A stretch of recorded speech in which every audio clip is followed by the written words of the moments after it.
She spent her days bringing life into the world. Friends called her steady, compassionate, careful. Yet on a rainy March evening in 2021, 35-year-old midwife Laura McKenna left her quiet Savannah home, boarded a flight to Chicago, and disappeared. It was a journey she'd kept mostly secret. Her family thought she was attending a professional conference. In reality, she was traveling to meet a man she knew only from the internet, a man who claimed to be a Chicago police officer and shared her interest in BDSM. She believed she'd found romance. Instead, she entered a trap. News clip montage, Savannah midwife missing, search expands to Chicago, questions about online dating safety. Tonight, on Twisted Case File, we examine the life, the choices, and the tragic death of Laura McKenna and the man who lured her in.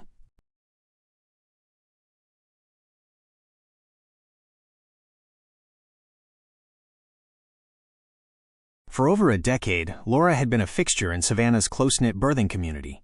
Colleagues describe her as competent and unflappable, a midwife who brought calm to the most anxious of mothers. She was the one you wanted by your side in a crisis. Calm, steady hands.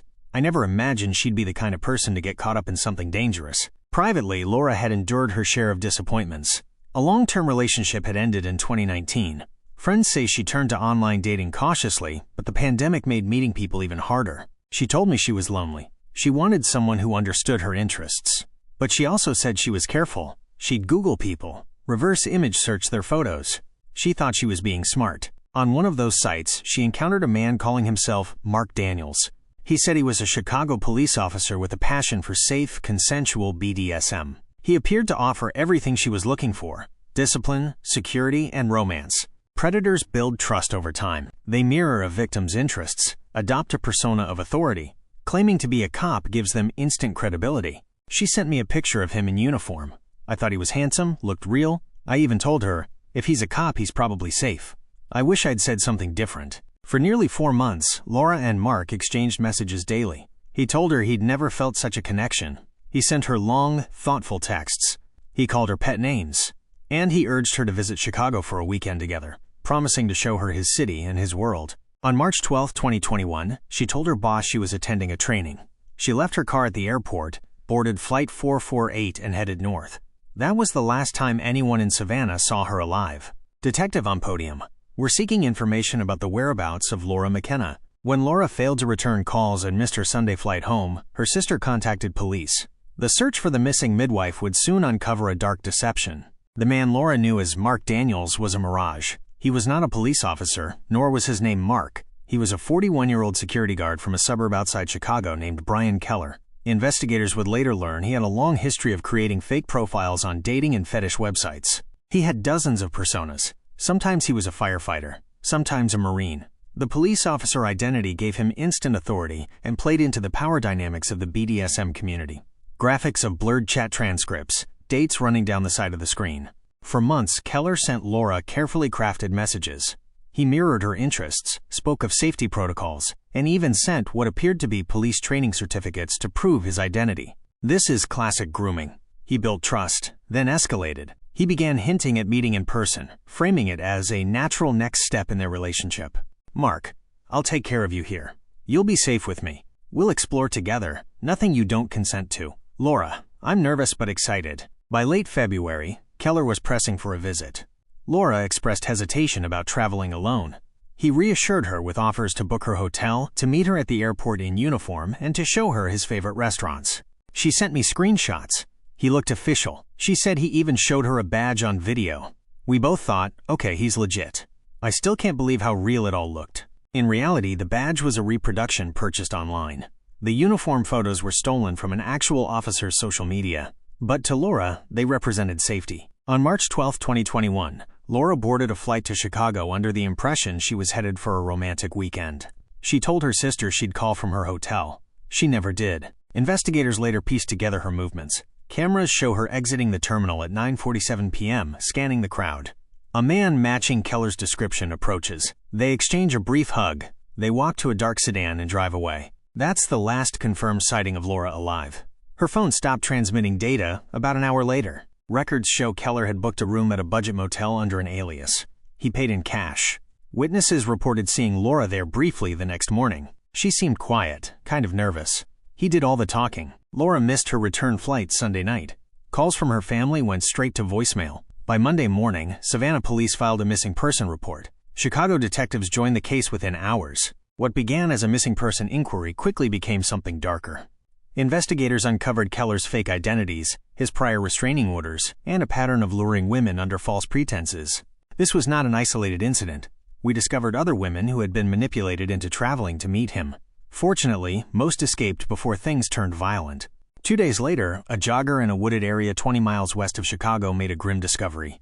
On March 15, 2021, 3 days after Laura arrived in Chicago, a jogger on the Prairie Ridge Trail in DuPage County called 911. Something had caught his eye in a thicket off the path. It was Laura, police radio chatter. Evidence markers in the grass. She had been left in a secluded area known for illicit dumping. An autopsy later concluded she had been assaulted and killed within 24 hours of arriving in Chicago. The report spared her family the worst details, but it confirmed what detectives feared. This was no disappearance. This was a homicide. The location told us he wanted to delay discovery. He parked on a side road and carried her body into the brush. But he left behind forensic evidence we could use. Investigators combed the scene for fibers, DNA, and digital clues. Laura's phone was missing, but her smartwatch data, airline records, and motel surveillance formed a digital trail. Detectives obtained warrants for the dating site, email accounts, and phone numbers used by Mark Daniels. Within days, the IP addresses led to Brian Keller's suburban home. He wasn't expecting a knock on his door. He thought the alias insulated him. But technology leaves footprints, and he had left plenty. Confronted with the evidence, Keller denied knowing Laura. He claimed she never arrived, but cell tower records placed his phone at the motel and at the wooded trail within hours of the murder. We're confident we have the right suspect in custody. Brian Keller was charged with first-degree murder, aggravated sexual assault, and unlawful impersonation of a police officer. Prosecutors alleged he lured Laura under false pretenses and attacked her shortly after she arrived. We had a strong digital case, chats, GPS data, and DNA. But we also had to educate the jury about how predators exploit alternative lifestyle websites to gain victims' trust. The trial lasted 6 weeks. Jurors heard from forensic experts, digital analysts, and other women who had been approached by Keller online. Several testified that he had tried to convince them to travel to Chicago, but they had declined at the last minute. Keller's defense argued that Laura's death was accidental, but the weight of evidence was overwhelming. In July 2022, he was found guilty on all counts: life imprisonment without the possibility of parole. Family members embrace outside the courtroom. For Laura's family, the verdict brought some closure but not relief. They had lost a daughter, sister, and friend. Yet they hoped her story would serve as a warning about the hidden dangers of online deception. She wanted love. She wanted someone to be honest. Instead, she met a predator. If telling her story saves even one person, it's worth it. The case sparked calls for tighter regulation of dating platforms and for better verification of law enforcement claims online.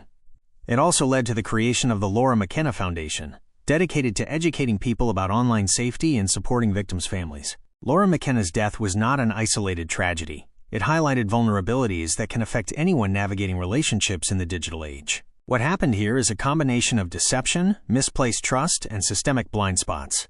We all think we're too savvy to be fooled, but predators are patient and deliberate. In the wake of the trial, lawmakers in Illinois introduced a bill requiring platforms to provide clearer warnings about impersonation and to offer optional background checks. Several dating sites began rolling out enhanced ID verification for anyone claiming to be in law enforcement. We're not trying to stigmatize online communities. We're trying to make sure people know who they're talking to. Laura's friends launched the Laura McKenna Foundation. Its mission: educate people about safe practices when meeting strangers, especially through niche dating sites. We go to colleges, we go to conferences, we tell Laura's story. We talk about vetting, meeting in public, telling someone your plans. It's basic stuff, but it can save a life. Experts recommend video chatting before meeting, verifying credentials directly with agencies, arranging first meetings in public spaces, and sharing itineraries with trusted friends. Laura dedicated her life to ushering new lives safely into the world. Her story now serves to protect others. Predators adapt to new technology, but so can we. Through awareness, verification, and community, we can reduce their opportunities. If you or someone you know feels pressured to travel to meet someone you've only known online, there are resources and hotlines listed below. Stay cautious, stay connected, and remember Laura McKenna. If you found this case as haunting as we did, be sure to like, share, and subscribe for more true crime documentaries.